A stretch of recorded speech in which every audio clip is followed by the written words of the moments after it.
welcome back to the final session of this year's DSP Leaders World Forum. This is the final session. You have one more hour with us.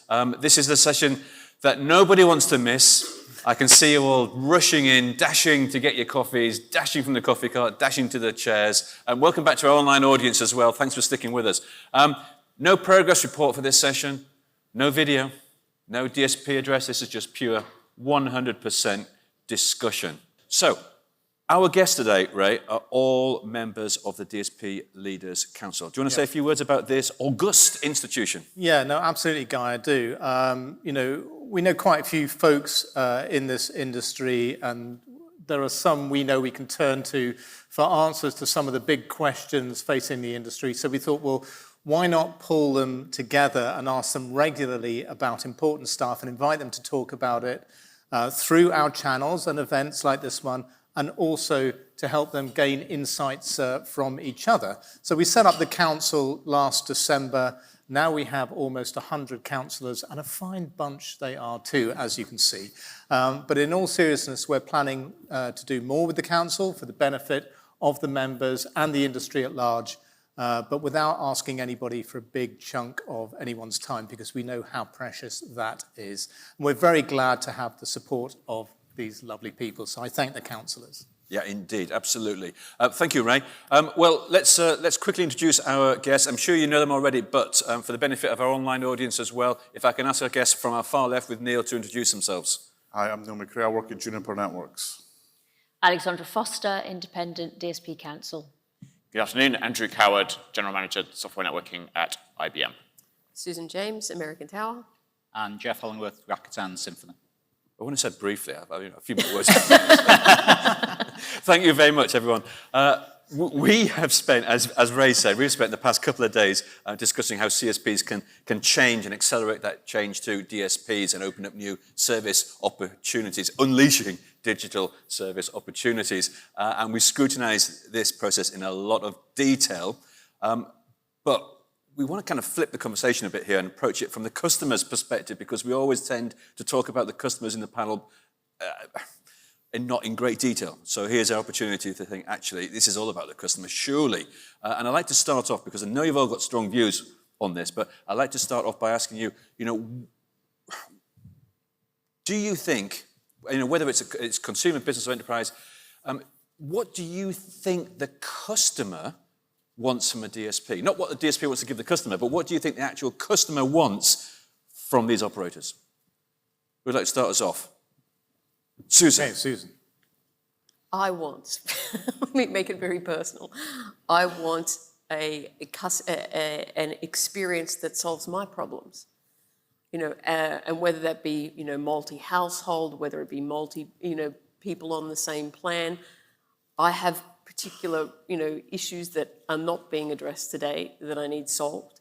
From an enterprise perspective, I work with, different family businesses, and I can't navigate the website to find the solutions, and I know reasonably what I'm talking about, so I can't imagine how enterprises manage to navigate this, because the vast majority of them are not tech-savvy enterprises. So I think we need to start to look at how do you take that customer journey and look at it, what is the problems that, whether it be consumer or business, have?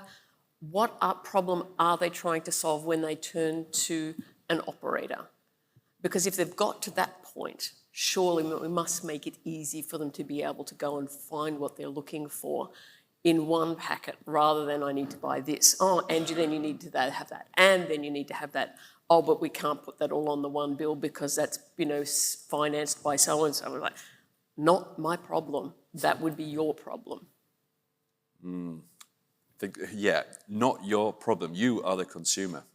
Shouldn't be your problem. Come on, I know we've got more thoughts about this. Jump in, anyone. Sure. Andrew. So I think obviously at IBM, we pride ourselves in spending a large amount of time with our enterprise customers, and indeed bringing them to telcos to solve the connectivity part of the entire problem statement that we're solving for. I think there's a massive disconnect between the languages that telcos speak and the languages that enterprises speak. Like that saying, telcos are from Mars, enterprises are from Venus. It's kind of that level of disconnect. Enterprises want their applications supporting. to the earlier conversations, they want to be able to manage the latency of that, the security of those things, and they want to understand it in application language, not networking language. The answer to an application story isn't how much bandwidth would you like, it's how can I improve the uptime, efficiency, and service for this application that is strung out across a global infrastructure. That's the conversation that's not being had.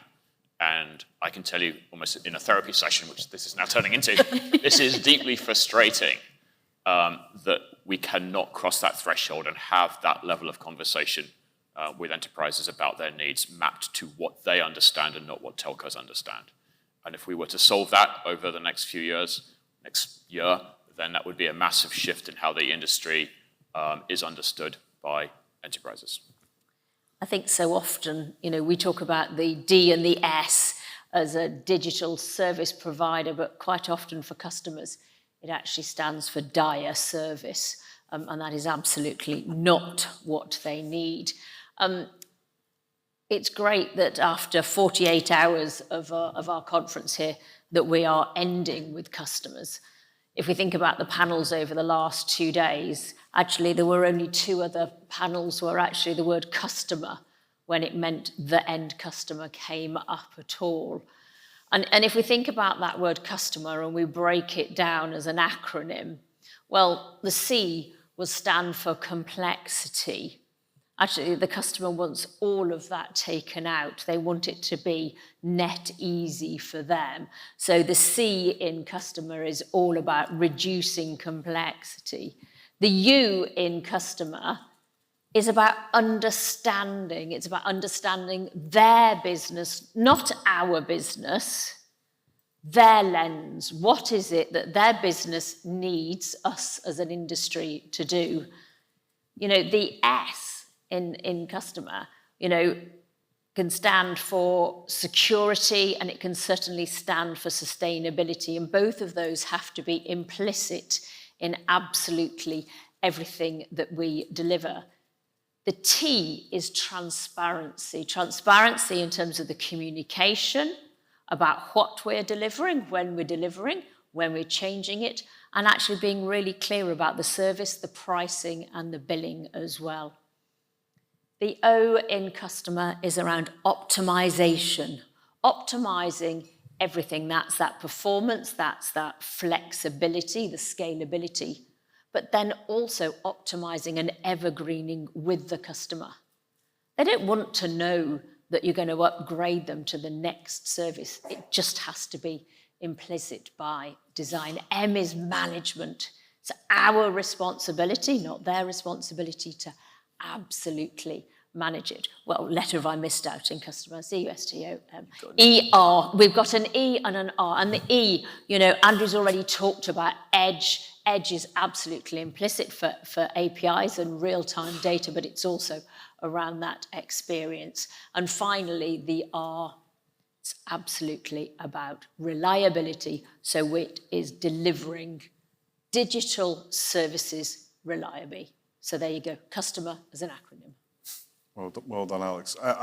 Just to build on that, I think the key thing that you mentioned I was going to say is our customers want us to walk in their shoes, right? So, and actually, even more so, the customers are trying to leverage things on the network. So I'm a gamer, I love to play games, and I was talking to Jeff about this earlier on. The biggest challenge, and if you take YouTube, if you take video off the network, the next biggest thing that consumes bandwidth is video games, right? It's a massive industry, and people love to play games. There's the casual gamers, there's the hardcore guys, but ultimately, I work, because I'm a gamer, I went and found out who runs Epic's network, so I'm a big Fortnite player. And I said, hey, what can we give you that would make a difference in actual play from your customers, who are also our customers? And we talked about APIs and AI earlier. They said, actually, what would be really helpful is if we could have an API on the home gateway so we can see what's going on. And that's walking in their shoes. And actually what they do today is, if you've got kids or you're a gamer like me, you'll see the first thing that Fortnite says is, don't play on Wi-Fi, because it's crap for the most part, because we as service providers put out these 20 quid a month, 20 quid home gateways when actually we shouldn't be investing in that as a thing into the house. And actually many service providers have done that, but I still think there's more to do. But if you're able to give an API, and this was, to some extent, this is a bit depressing because this is what telemetry was all about. When we started working on telemetry with Google in 2013, the whole point of it was to give a weather map. Here's what the network weather looks like, right? And we've used it for loads of other things, but we haven't actually given that visibility to customers. So in my mind, customers are using the network. What are they using it for? Who's the other part in that network connection? How do we work with both of those? And work in this part of the network user who's a customer and this part of the network user who's a customer, and how do we walk in their shoes to make that experience something that actually they don't think about the network, which pains me to say that, but when people aren't thinking about the network, that's when life is working for them. And we've got tons of, we were talking about all sorts of wacky APIs on fraud protection and stuff like that. Don't get me wrong, they're valuable. We've got so many simple things. If we just gave visibility to it, it would make a massive difference for customers. Thanks, Theo. Jeff, do you want to come in on this one?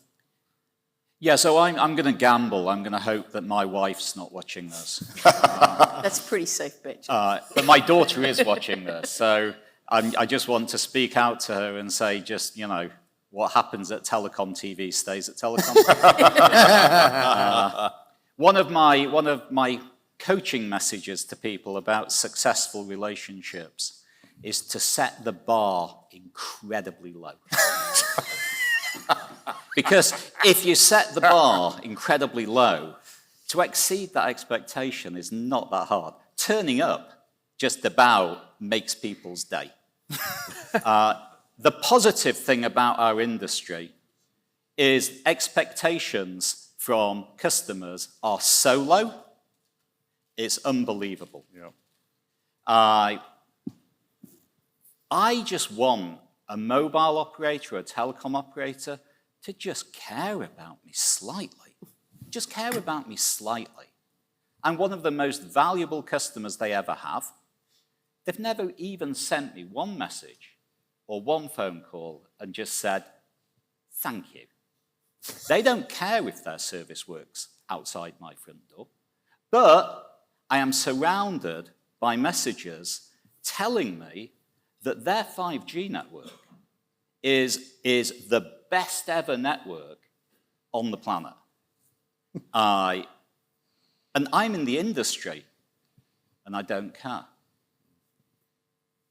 It ties in to what we've all said, I think, a little bit. And it's something that I'll give a call out to Chris Lewis about an interview he did at the Great Telco Debate a couple of years ago with, I think, Philip Johnson, was it?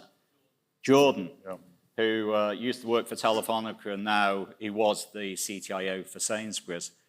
He said, when you work for Sainsbury's, you wake up in the morning and you can taste the customer, because if you can't taste the customer, they don't come in and buy things. If they don't come in and buy things, you don't survive. And he said customers to telco are an abstract concept. And I think that's exactly how we treat customers. And I think if we could flip around and is repeating everything that everybody said here, just try and understand the simple things that would help make the experience that we're providing slightly better and make us care, then I think you'll start to attach. So who started to rattle the cage a bit in our industry over the last 10 years? The only company that changed slightly was T-Mobile USA, nothing to do with technology. They made a very direct emotional promise, and they said, we're going to just take the bullshit away. We're going to simplify it. We're going to uncarrier you. And they immediately have become just about the one telco in the world that's actually going into, massive valuations. Nothing to do with technology. It was trying to make a promise. And that promise, by the way, I don't think people really understood if that promise was delivered or not. They liked the idea of that promise because it spoke to them. Yeah. But, you know, they took the BS away and replaced it with another layer of BS, I guess. Well, and that's what I mean. But let's go back to where I started. If you set the expectation really low, BS that at least cares about you is better than BS that doesn't, maybe. Well, yeah, and I was jotting some notes down at lunch, and along your lines, I was thinking, how do I get contacted by my service providers? My mobile provider contacts me for only two things. One, I owe them money. Two, they want to send me something that I don't want. My full fibre provider contacts me for only two things. One, I owe them money. And two, they're about to plan a service disruption and I'm going to be offline for several hours. And that's it. I don't get a how are you guy. I'd love one of those. Yeah. Never had one in my life. Yeah. I told you this would turn into a therapy session. Yeah. I'm slightly nervous about sending out, hey, how are you feeling today? We did that, but last place order, we did that in a survey. It was like, how are you generally feeling? And it became a bit of a laugh a minute. There's memes about it everywhere. But I think you're right about how do we treat customers as humans. But let me tell you, I'm going to focus on consumers for a minute, because I think consumers are also people who work in business. So when they go into business, they kind of expect a behavior that they're used to from their own experience as consumers. And they're so confused about what we sell, how we sell it. Am I buying the right thing? And, you go into for the last year at Juniper, I've been traveling the world just trying to get a different perspective of having been 10 years in BT. Are we all the same, or is someone doing something different? And across the world, everybody's kind of doing the same thing. You go and buy a SIM, and the experience is just, it's like filling your tank of petrol. There's no, how much do I need, and what does this cost? And there's just very little in terms of, well, you watch, if you watch, Netflix every day, you probably need this. Or there's no thinking of actually what are you going to use our product for. And then Jeff rightly says you set the expectation super low. I think I'm going to give credit to one company as well that I think has done a great job of improving it. Still work to do, but Sky here in the UK, I've been a customer of Sky's for 12 years, and they do send me messages saying it's great to have you as a customer. And did you know about this?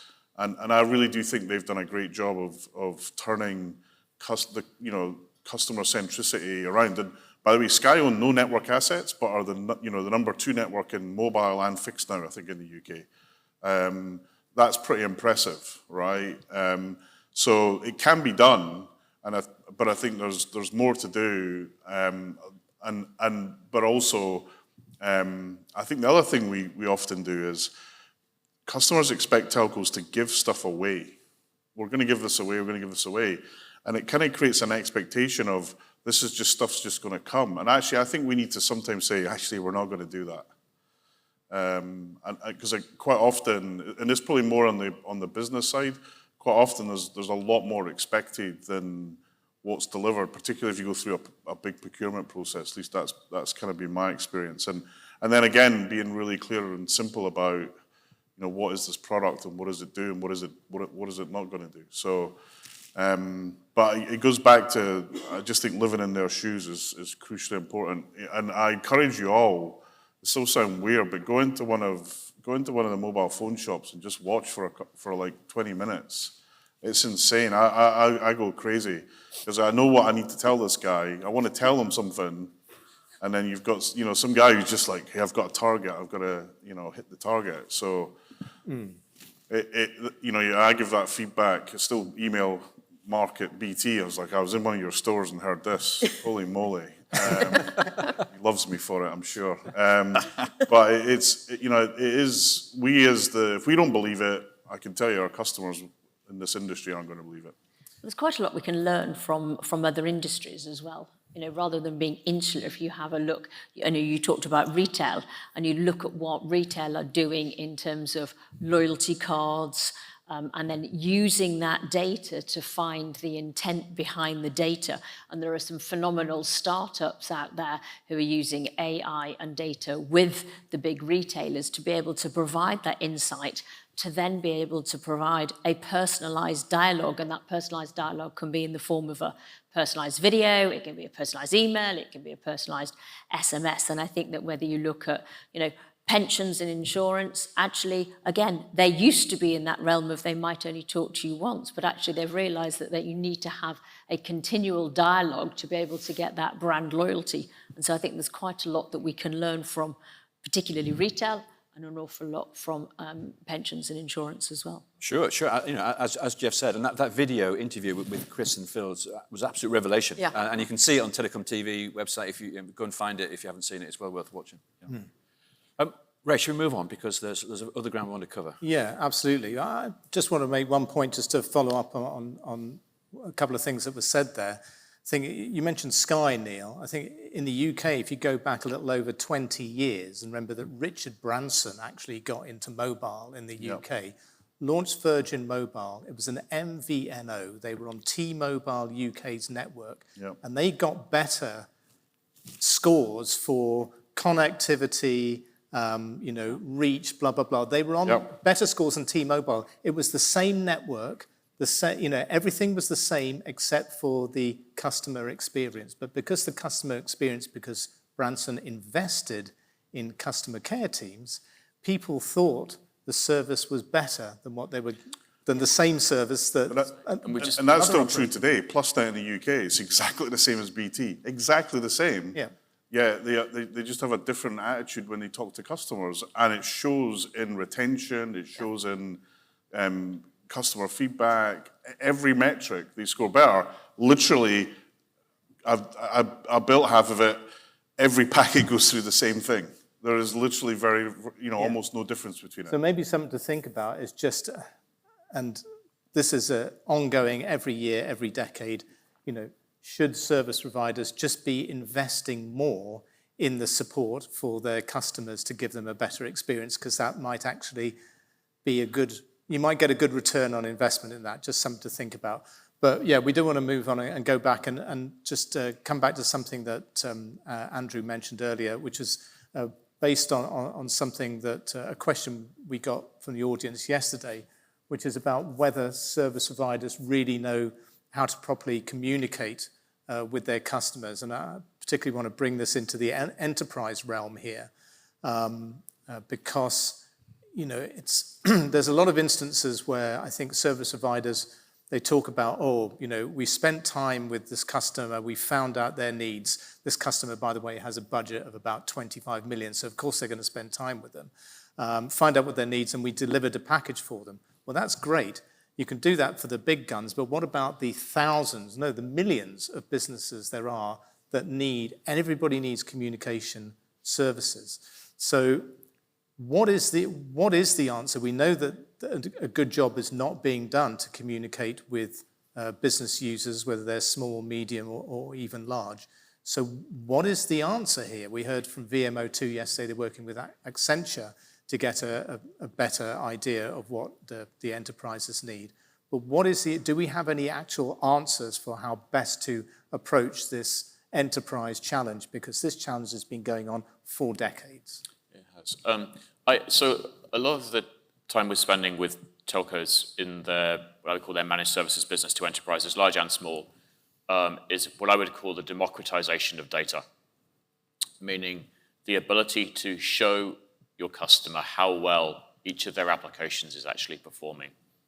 Video conferencing, TelecomTV streams, all of the above, and provide that in a dashboard to answer the simple question, is it the network or is it the application that's having a problem right now? That's the number one thing that and if you sit in a call center of a telco, by the way, which I've done for a few days, fascinating the calls that come in, the questions that get asked, they all revolve around, why isn't Instagram working, or why can't I make a WebEx call? It's not.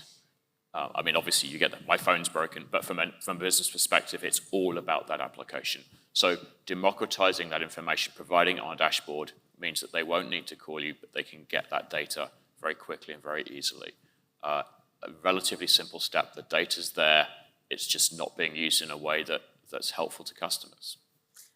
I think also that I don't think that they can do everything for everyone. So if you take that first premise and say, okay, they can't do everything for everyone, but surely again, you need to build an ecosystem of partners that you can then refer to that say, if you want a managed Wi-Fi network that's below this or whatever it is, here's a list of partners that you can actually, collaborate with to support. I think, again, looking at the using the data, we were talking about AI yesterday and how it can be used, and it was all internally focused on the networks. Why don't we use some of those toolings to look at how are the customers using the network? What is the experience, and start to understand how they use the networks? What is it that they're trying to do? And then start to build the products based on that. What is that next step where they need to say, okay, we can see that they're coming up to a break point. Maybe we should be proactive in saying, this looks like the next best thing for you. But also to work with partners that are going to be providing the applications. You're not going to buy that from your operator. And give them that next step so that you're actually providing additional value in the chain, building up more a better experience on the network, because it's not going to be the operator's network that's the problem. It's going to be their on-prem equipment, the Wi-Fi network that they've built there. But finding the right partners to work with for those enterprises is often very challenging. I think with AI, we have no more excuses. I totally agree. Right, so Andrew gave a great example. Our Mist platform, so I'm going to be a salesman for 10 seconds, apologies. Our whole Mist platform, we've been building AI into it for 5 years now. It'll detect why isn't something working, and it'll just fix it. And I'll give an example. The largest supermarket chain in the world went from 10,000 tickets to kind of a few hundred, just by using AI in the network to auto-remediate, because most of these problems are actually simple things. One of the biggest causes, we're out of IP addresses, DHCP, right? You know IP address, nothing works, right? And it's really simple to fix. Just allowing them to focus on what they do, which is, sell their products rather than having to deal with network issues. And I just don't, in this world of the compute power that we've got, of the cloud power that we've got, there are no more excuses for that. And that's how we have to think about it. And we talked about mindset a lot.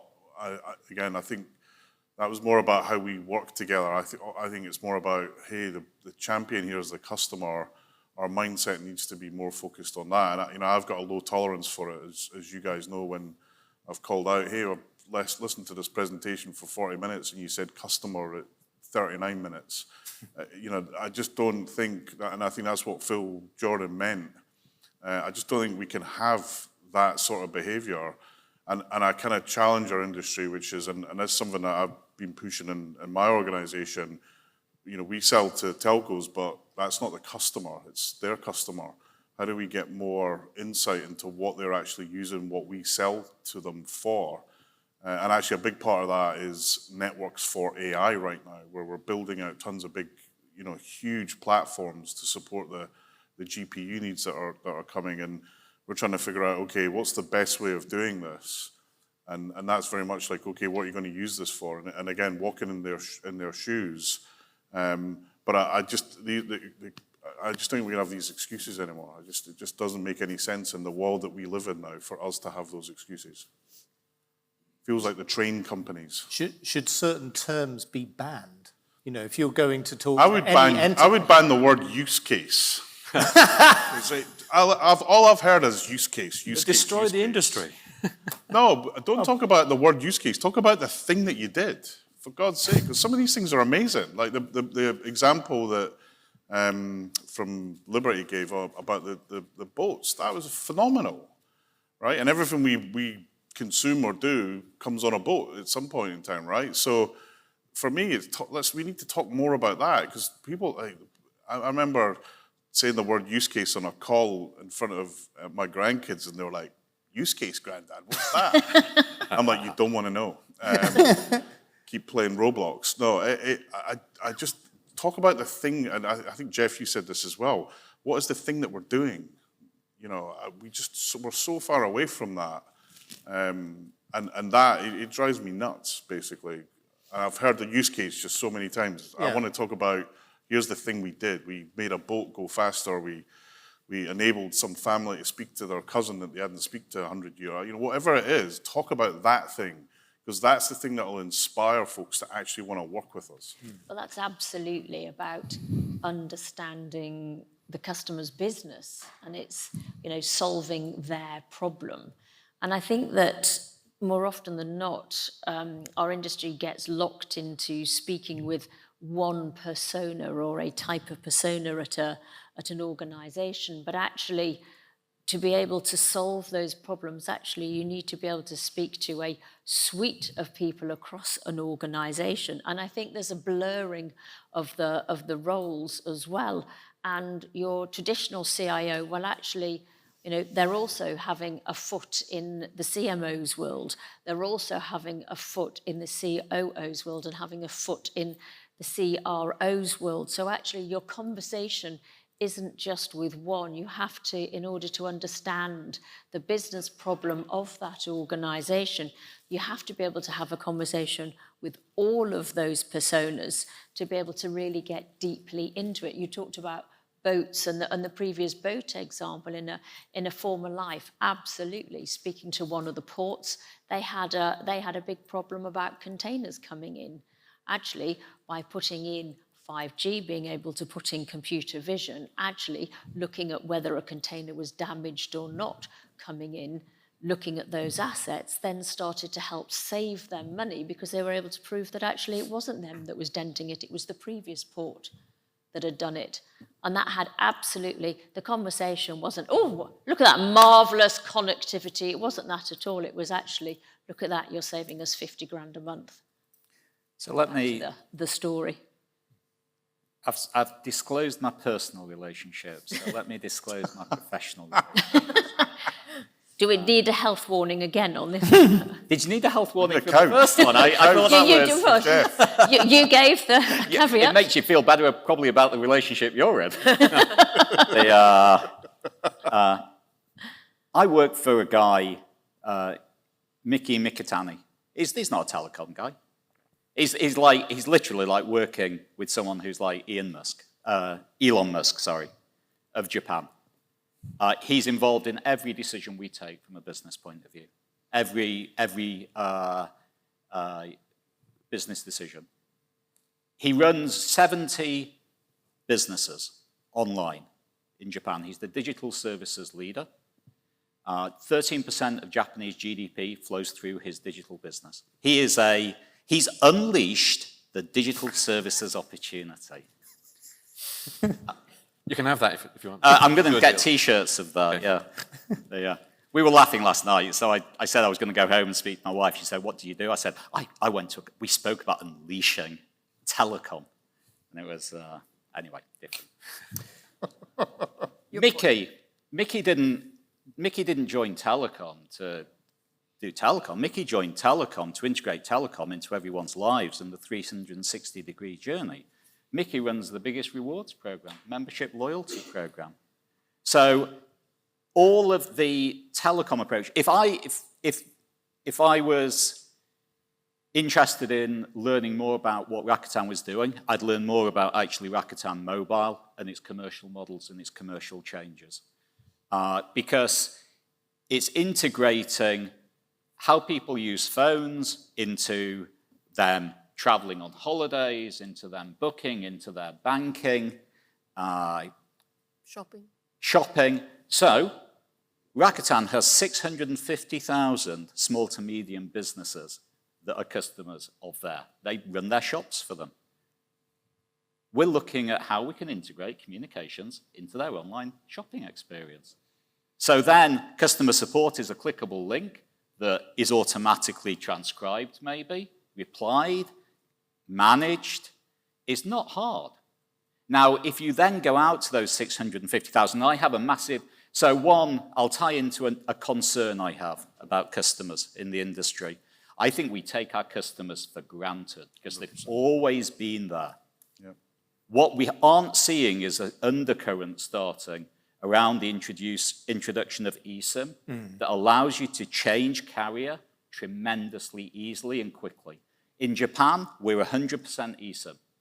So we put links in all of our online services that says, do you want to use us as your mobile subscriber, mobile service? You click it and you literally move over. Because we've got your details. You're a banking customer. We know who you are. We know your credit rating. We've got everything.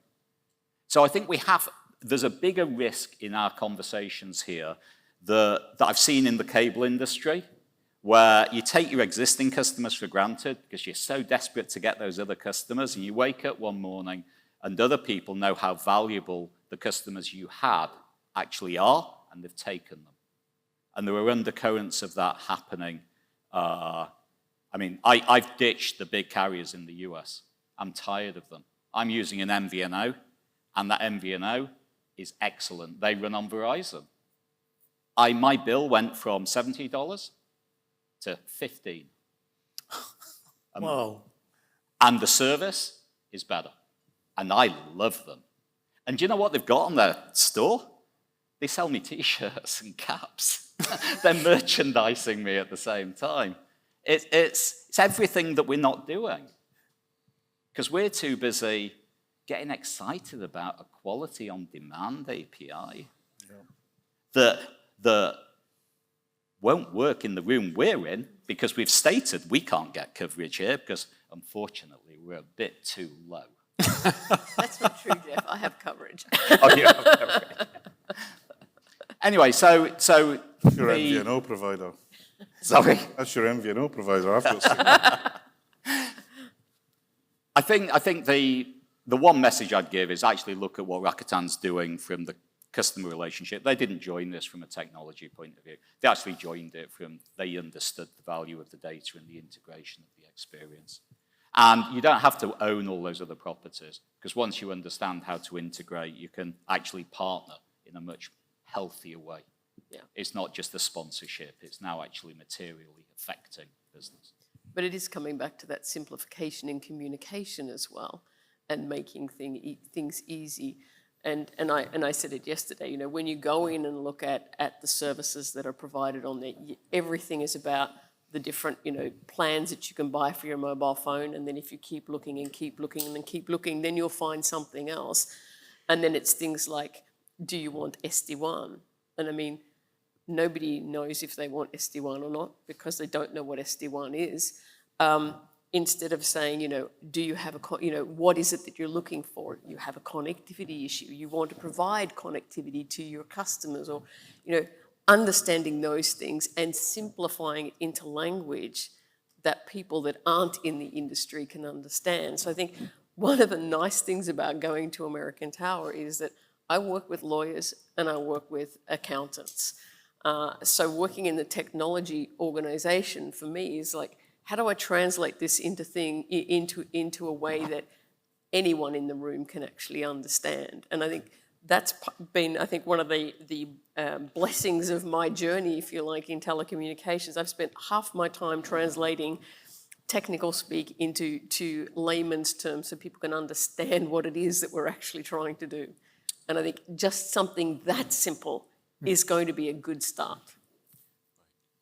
So I've had a similar experience at IBM. Actually, I think it's fascinating to run a network division inside IBM for a company that doesn't care about networks in their everyday existence, and to speak in language that the broader IBM sales and consulting teams can understand.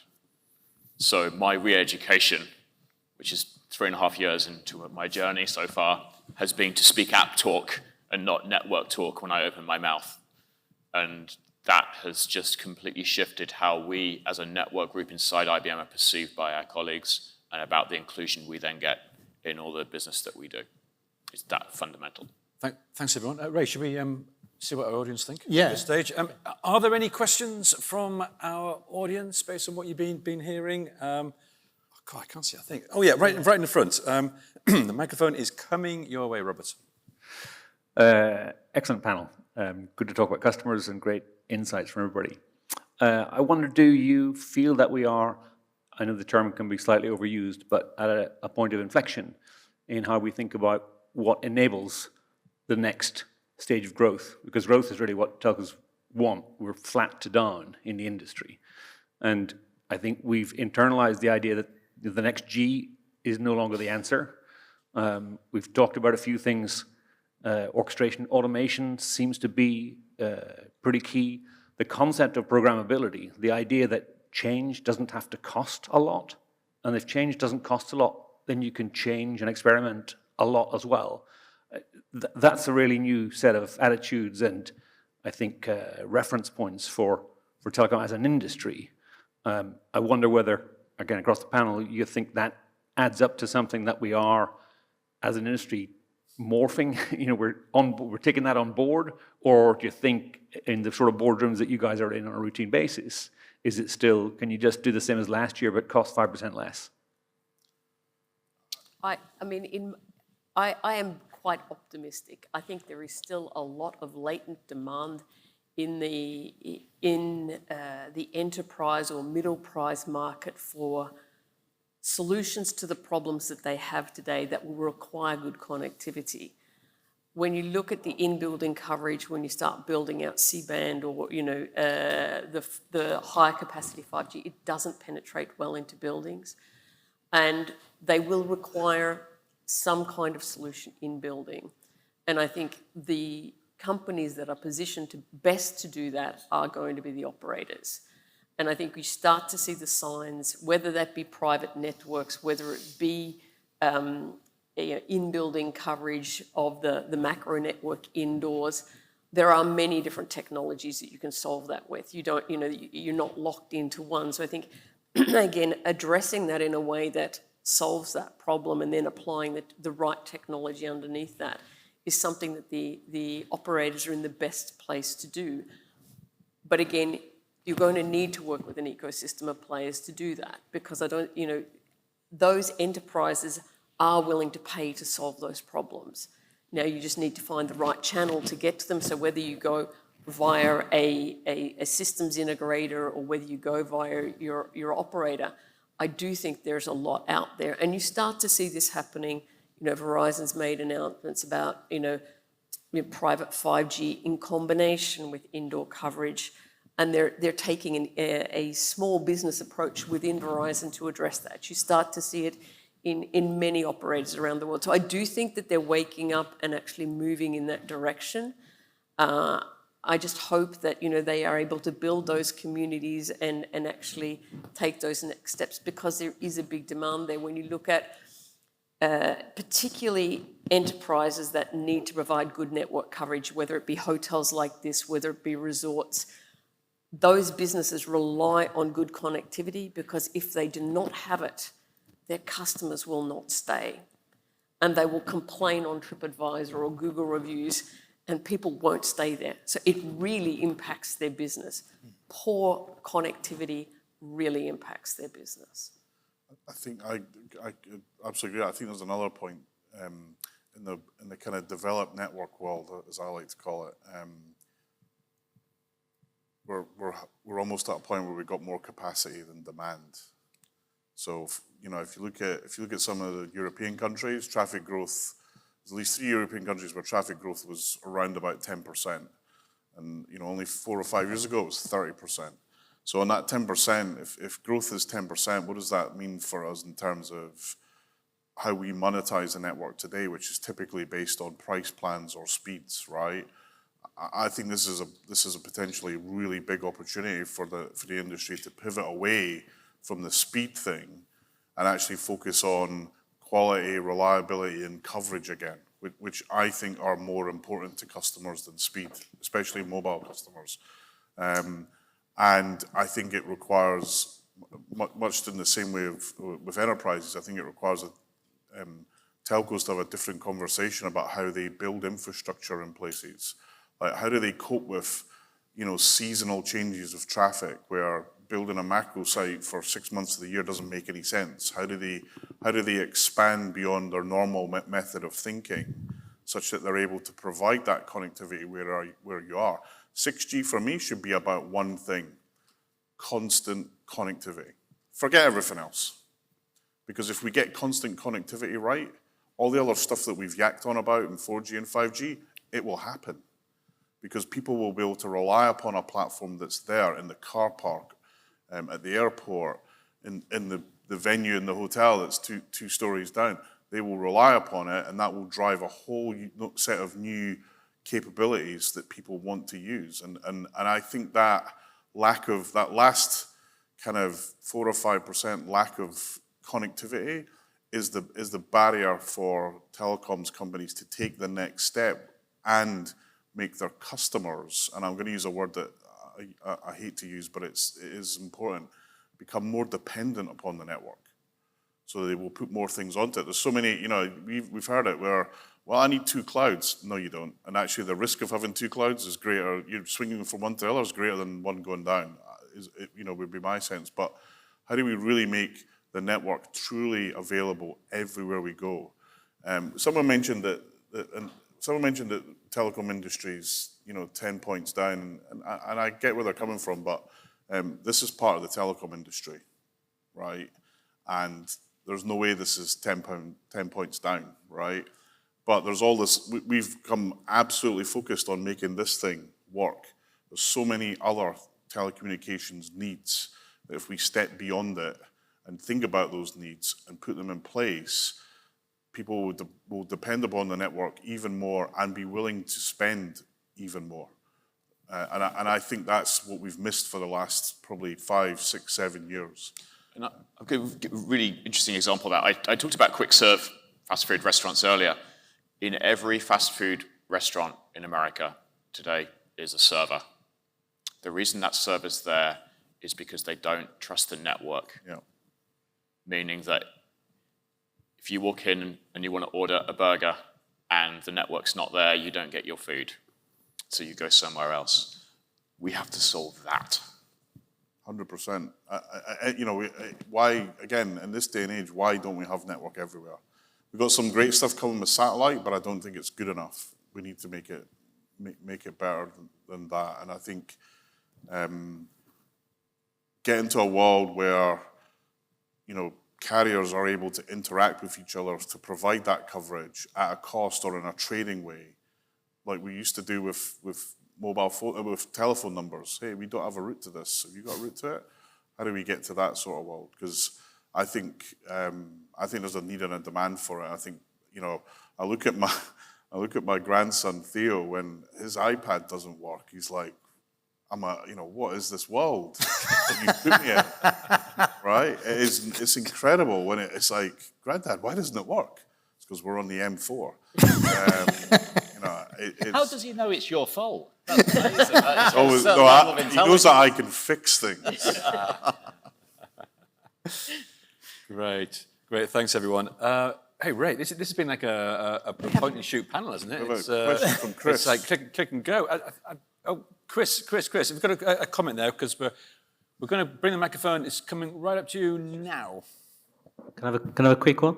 Yeah, go on then. We'll slot you in. So it does occur to me, and it actually, Andrew, your comment triggered this in my mind to remind me to ask the question, that in the future, will the connectivity not be embedded in other things and we won't even talk about it, and therefore we will pay for it through other means, whether we're purchasing applications, purchasing content and other things, because frankly, that's what we all expect. We all expect the connectivity to be there.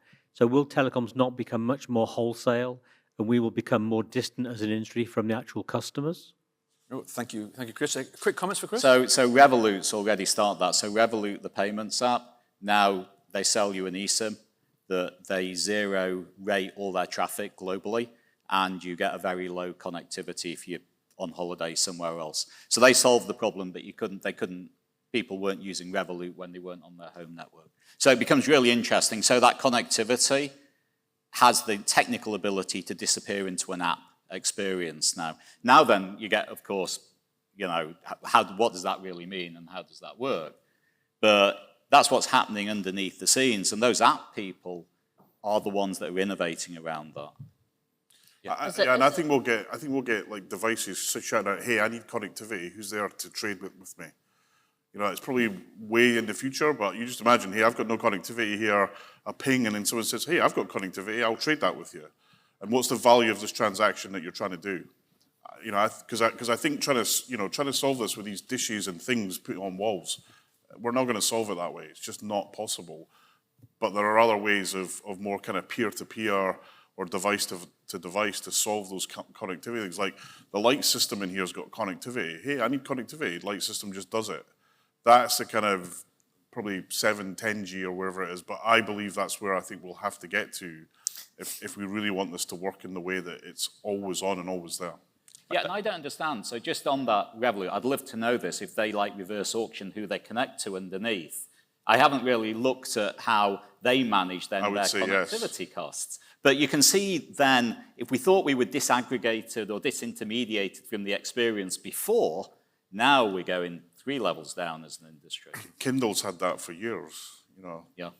Guy from That's where we've got to, regain, the single pane of glass and be the super app. You've talked about the super appification of Rakuten and everything that you've done in Japan. You've seen exactly the same thing in China with, something that started out as chat in terms of WeChat. Well, it's a pervasive super app that you can do anything on, from, banking and shopping to everything else. And actually we haven't really, outside of those countries, necessarily as an industry gained that super app status. And if we don't do that ourselves, then actually somebody else will come in, and we will all be disaggregated because somebody else will be the aggregator. Well, let's see what the results of the poll say, because, personalised services, I think, was one of the options, wasn't it? For a minute there, Guy, I thought we were going to end this event with a reference to 10G, which made my... Well, I was shocked. This is the first official reference to 10G and its associated use case. Thank you for that. We'll get the merch out to you soon, guys. Just say no to 10G. Talking of the poll, Ray. Yes, so it's time to look at the final poll results, and the question we asked was, what is the best way for a digital service provider to increase customer satisfaction? Let's see what the results are showing. Look at... Okay, I can't believe that. What? I'm shocked. Has everybody that's voted got loads of money? Anyway, we've got simplified customer engagement. We talked about that, 44%, and that more personalised service that you want, Susan, and that we've just talked about there. Are you the 14% there? Is that your vote? I voted under 8 different browsers to vote for that. That's right, yeah, absolutely. But that's interesting. So it just goes to show, or this suggests that, you don't have to lower prices to get or keep customers. Make them happy. That's the untapped potential that Susan talked about. Yeah, that graph. Absolutely, 100%.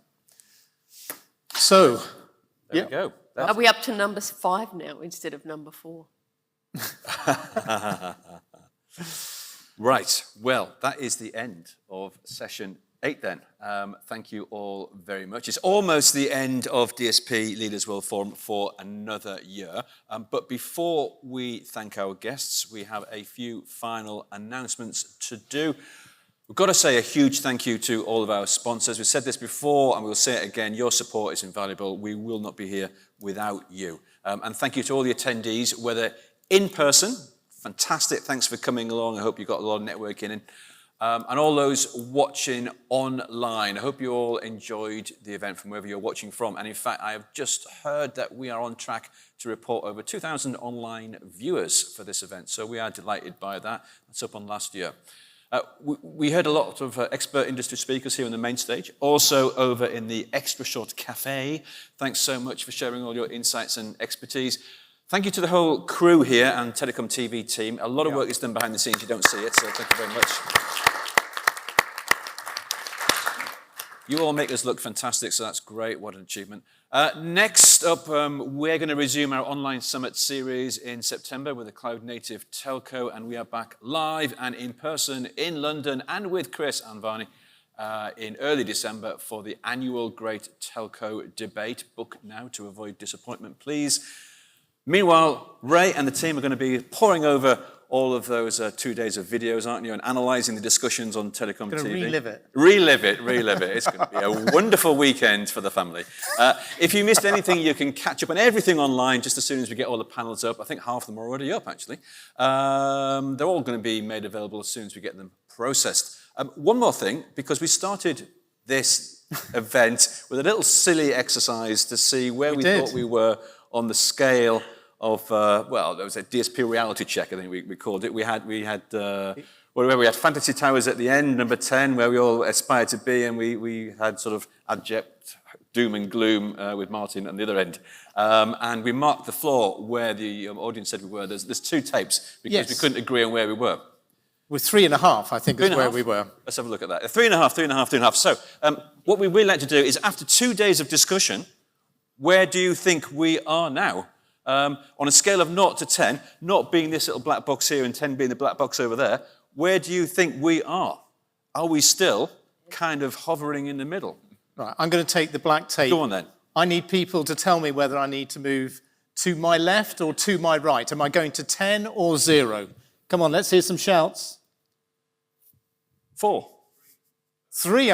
3. No. Really? 3. Are we going down? No. Is this it? Are we getting more despondent? After 2 days, we're getting more towards the... 10. 6. 10. 6. I'm already spinal tap. That's I'm right, 11. you were I'm at 11. Okay, I'm getting more calls to go to this end of the scale to be okay, I've been told we're going to stop here. Look, this is where the other tab was. We're going to call it 7 out of 10. I think the Negronis and the Martinis are still coursing through the veins from last night and are leading to an optimistic outlook, not as optimistic as Neil's. But, So we have raised the hopes of the industry, have we, over those 2 days? I think we have. Fantastic. Job well done. Round of applause for everyone. Great. Well, look. Ray and I are about to go off and do a final extra shot. That is it. We will see you all next year, hopefully, for next year's DSP Leaders World Forum. We'll let you know all the details later online. And that is it. Until then, please thank our guests. We've got a great selection on stage. We've had a load over the 2 days, but thank you all very much indeed, and thank you all for attending. Yeah.